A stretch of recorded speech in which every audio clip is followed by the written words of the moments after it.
now. Chris, good morning. How surprised are you that the Lakers and Russ didn't win this category?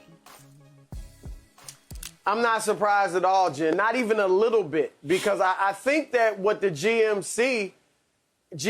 see is what everybody, including myself and I believe even Shannon, see, and that is that Russell Westbrook is not a seamless fit alongside LeBron James. You know, and even the most avid Lakers fan and supporter will have to admit that. I was talking to somebody recently close to LeBron, and they said it's going to be tough. Like, that's just obvious, you know. Doesn't mean it can't work, but it is a tough fit. And then you look at Miami. I actually agree with the GMs because Kyle Lowry has the type of game that can fit next to anybody. He's a defender. He can spot up and shoot. He can shoot the three. You know, he's a leader. So he will fit next to anybody. And then don't forget P.J. Tucker, who was big for Milwaukee. Forget his stats. He was big in that series, not just against Brooklyn, but throughout their run to the championship. And they added Markieff Morris. So I do think Miami had a better offseason. So now I know what Skip is thinking. He's thinking, well, how in the world are you picking the Lakers and you and others picking the Lakers to win the West? Here's why. Because a healthy LeBron James and a healthy Anthony Davis is enough for them to be favored in the West, regardless of who's around them. As long as they have competent players around them, if those two are healthy, they still can win the West. Then you add in Westbrook and some of the other players, and their talent is undeniable. And so I think it's a tribute to LeBron's leadership and his basketball intelligence as to why people are still picking the Lakers to win the West, even as they might be a bit leery or questionable about the fit with Westbrook, because LeBron is smart and you figure, okay, he'll figure it out. You give him 82 games, he'll figure it out. And LeBron's leadership, I don't think anybody believes he's going to let Westbrook just go in there and blow the whole thing up. So I think those are the reasons that despite maybe some concerns about the fit and the chemistry on the court, I think people still expect a big season from the Lakers. You know, Chris, I misheard the question earlier. I thought it was about player for player. If you ask me who's a better fit, who had a better acquisition, the Heat or the Lakers when it came to Kyle Lowry and Russell Westbrook, I would say the Heat. But given the totality of the pieces in which the Lakers added, I think the Lakers got better than the Heat. Because I look at, they got better shooting. They're a better shooting team than they were last year with Malik Monk, Ellington, Nunn, Bazemore, and Melo. I believe they shoot the ball better. I believe they got better defensively. They're better than Drummond, than Marc Gasol, with Dwight coming back and DJ. Also, and Schroeder and Kuzma is out of there. Kuzma can be good on a bad team. Schroeder was trying to play for a contract, and he did not buy in to the team concept. He was out there on most night doing his own thing. Although he did gave the Lakers some good night, but for the most part, I never bought it in. And plus, what they have now, Chris, I believe, is that they have guys that can create when LeBron is not on the court.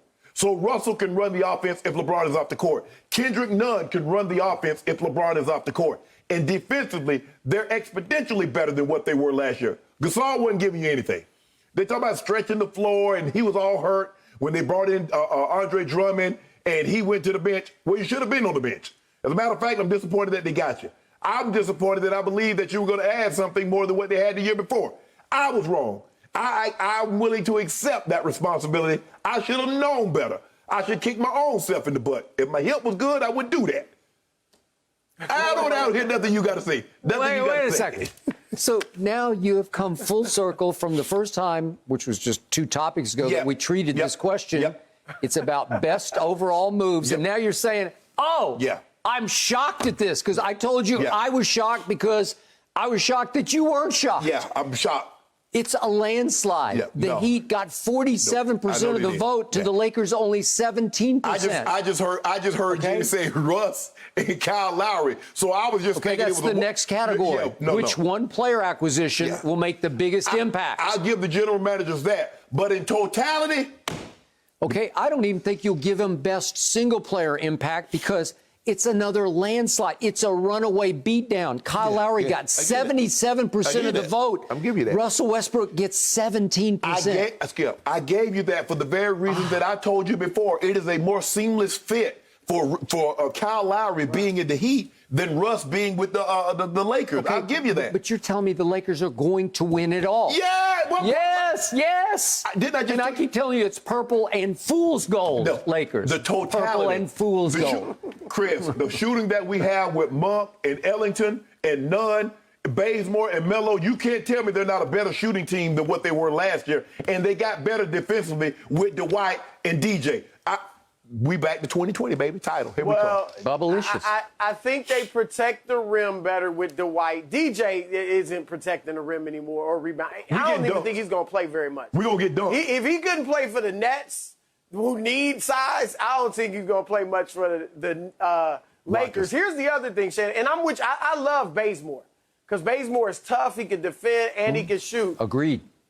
Malik Monk just became a good three-point shooter like a month ago. All right? I mean, last year was his first year shooting it well. I'd like to see him do that again and do it under the bright lights. They got question marks. I'm with you. I picked them to win the West because the talent, they're built in a different way, in an odd way. But like I said, I think it's a tribute to LeBron. If LeBron and AD stay healthy, that's what people are saying. They'll fit the rest of those guys in. And Westbrook, if it works, you got like a secret weapon there, an X factor or something like that. But I think people are really looking at LeBron and AD as healthy, and they'll be able to get it done, at least in the West.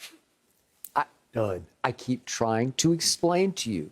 I loved every one of GM LeBron's moves. They were beautiful. They were brilliant. Well, you didn't even bring up Rondo. He, for weird reasons that I can't explain, didn't fit with Kawhi. He said the other night he cried. He was crying tears when he got welcomed back to Lakerland, right? He's back in Laker Nation at the preseason game. He gonna be our new Duds. Okay. Well, he's way beyond Duds. He gonna be Duds. Duds was a mascot. He was a cheerleader. I mean, Russ Rondo will keep that thing in the locker room together. You know, let us.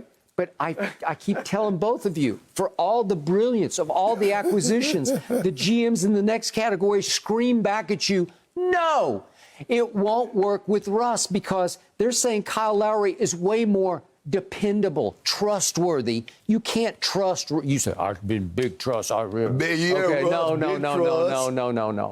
You know and I know he is nothing but a solo act of a stat machine. You won't be able to refine that. You won't be able to unteach that, uncoach that. LeBron, if anybody can do it, LeBron will be able to, and he will not be able to. In the end, Russ will take this team over in the wrong ways. The thing that concerns me, Skip, is that if you look at the last 3 or 4 years, Chris, Russ has been nicked at some point in time during the regular season. That's concerning. Remember last year with the hamstring. He had the issue in Houston. So that's what's concerning with me. But as long as our big guns, the big guns, that three, as long as we got 3-6 or that 3-6-0, yep, we peachy. Unfortunately, your new point guard, conceded to by LeBron, is the guy wearing number 0, as in 0 rings. The guy who's led the league in turnovers 4 times and finished second 4 times is your point guard. Led the league in assists, too, 4 times. The abominable three-point shooter that is Russell Westbrook is now part of a backcourt, as in Westbrick, with LeBrick. You got 2 terrible three-point shooters as your backcourt. That's how we build a championship. Huh. Oh, do you? Yeah. Brick by brick. Let me ask you a miss question. by miss. Hey, Chris, how well did Milwaukee shoot the 3 last year? And the year before that, how well did the Lakers shoot the 3? They won the championship. So this notion that you got to shoot 40. The Lakers? Yeah, go ahead. Yeah, the Lakers got hot in the bubble. Remember, in the playoffs. They actually shot it fairly well in the Rondo playoffs shot at the times. lights out. And then Milwaukee was a decent three-point shooting team, but not in the playoffs. So you're right. They did play big. They did play big. I think the Lakers' plan. Go ahead, Chris. Yeah, the plan is to let Westbrook be Westbrook for like 40 minutes. Right? And then LeBron's going to make the decisions at the end. Now, that's a tough transition Is Westbrook going to be cool with that? I can't wait to see how it works. Yeah, I love what... I believe in LeBron, and I believe in their talent, but I can't wait to see how this Chris, works. I appreciate your reporting that you expressed early in this segment. You said that you talked to somebody in the inner circle who said it's going to be tough. Yeah, it's supposed to be. It is. Yeah, championship's supposed to be tough. It's not supposed to be tough. Yeah, it's supposed to be tough. It's going to be impossibly tough. And I like the Patty Mills. Where did Patty Mills rank on that list? Patty Mills is a big pickup because those shots that Joe Harris was missing last year. Okay, but he's not a life changer. No. But Skip, He's a winner. You don't need no life changer. When you got those big, how much do you need? Okay, if I can knock down a couple of threes, boy. Russell Westbrook is a life changer for better or for worse. He's going to have major impact one way or the other, and I say it's the other. Yeah, right. Genie Buzz going to be raising that thing, too. Yeah. That's another banner going up there, Chris, and Staples. Come on, raising it up. Yep, I'm going to be there. I'm going to be there this one. You say and we have a big parade, too. We're having a parade. So y'all need to go ahead and put mask up, vaccine up, because we having a parade, baby, and I'm going to be right there. You're going to be in Russ's car? For the last couple of I'll be throwing out T-shirts to everybody. Thank you for watching. You can subscribe here to get the latest from the show, and be sure to check out more of the best clips from Undisputed, or go watch a few other segments from our other shows on FS1.